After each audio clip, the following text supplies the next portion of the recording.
Brought to you by TechnoSpark 20 series smartphones. I'm superhuman. दुख इस बात का हुआ कि बुलाकर कह के मेरा टिकट काटते। जिस तरह उन्होंने बुलाकर टिकट दिया, बुलाकर कह देते कि भाई देवेश बाबू को हम दे रहे हैं, आपको नहीं दे रहे। ये मुझे नहीं कहा गया, इस बात का मुझे दुख है। मतलब जेडीयू के सांसद हैं, लेकिन जेडीयू निकाल चुका है आपको, हैं? बीजेपी से आप आए थे, बीजेपी ने लिया नहीं, तो हैं कहाँ आप? अभी मैं घर पर हूँ, दोनों दलों से कहीं नहीं हूँ मैं घर पर हूँ।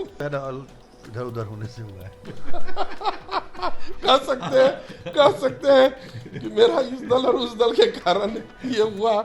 लोकसभा चुनाव में सारे उम्मीदवार नेता चुनाव प्रचार में घनघोर रूप से लगे हुए हैं, लेकिन आप विश्वास कीजिए कि एक सांसद हैं, सिटिंग अभी मौजूद, मतलब सांसद हैं वो, लेकिन वो घर में बैठे हुए हैं, कहीं आ जा नहीं रहे हैं, घर बनवा रहे हैं। तो आखिर क्या वजह है, ये जानने की कोशिश करते हैं सुनील कुमार पिंटू, जो कि सीतामढ़ी के सांसद हैं अभी वर्तमान में। 4 तारीख तक तो हैं ही पिंटू जी आप? जी 4 तारीख तक तो, जब तक कि नए चुनाव से, नए परिणाम से जनता नए सांसद को नहीं चुनती, तब तक जनता के द्वारा ही चुने हुए सांसद के रूप में तो मैं अभी हूँ।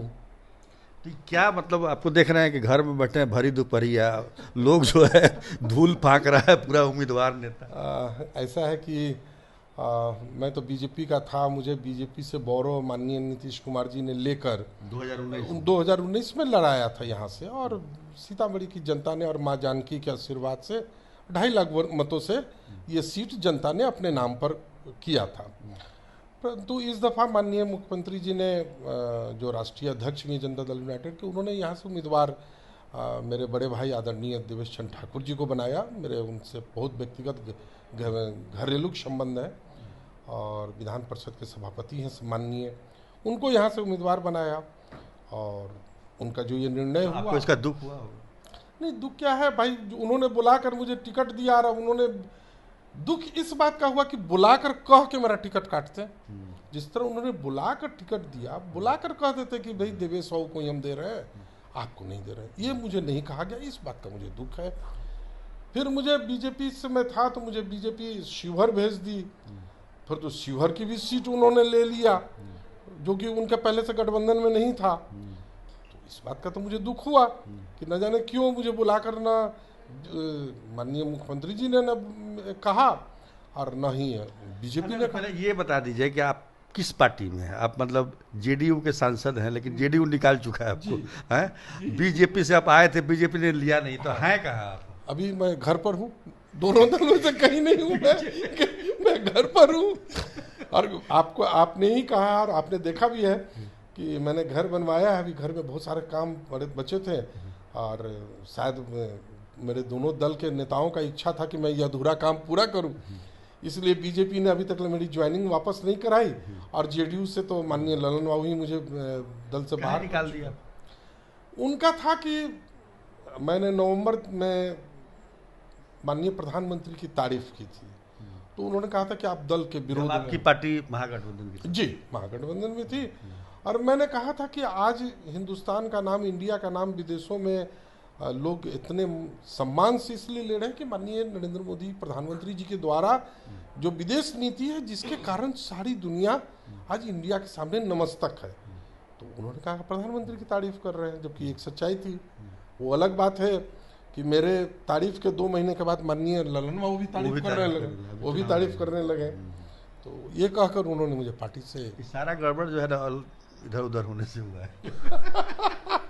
कह सकते हैं कि मेरा इस दल और उस दल के कारण ये हुआ। उसके शिकार हो गए, शिकार हम हो गए, और अभी बस बैठे हुए हैं घर का। आपने कहा कि देवेश चंद्र ठाकुर जी से आपके अच्छे संबंध हैं, तो आप उनके लिए कुछ नहीं कर रहे हैं? नहीं, उनके लिए मेहनत ये है कि मैं बैठे बैठे मेरे पास जो भी आता है, मेरे पास लालू जी का भी फ़ोन आया था, उनके उम्मीदवार भी मुझसे आए थे, मुझसे मदद मांगने और साथ चलने के लिए। मैंने हाथ जोड़ लिया, कहा कि मेरा संस्कृति और मेरे संस्कार में नहीं है कि मैं आरजेडी में जाऊं। आपकी उम्मीदवारी है, आप उधर से आए हैं, आपका स्वागत है, आप मुझसे भी चुनाव लड़े थे, आपका स्वागत है। परंतु हम सब पार्टी में न रहते हुए भी व्यक्तिगत देवेश बाबू के साथ में हूँ, और इसलिए मेरे पास जो भी लोग आते हैं मैं उनको इतना ही कहता हूँ कि हमें उम्मीदवार को नहीं देखना है, माननीय प्रधानमंत्री को देखना है जो हम लोग के समाज से हैं, और 2024 में पुनः नरेंद्र मोदी को प्रधानमंत्री बनाना है। हमारा एक ही गोल है। पार्टी इधर उधर जो होगी, अब जब सरकार बनेगी जरूर 400।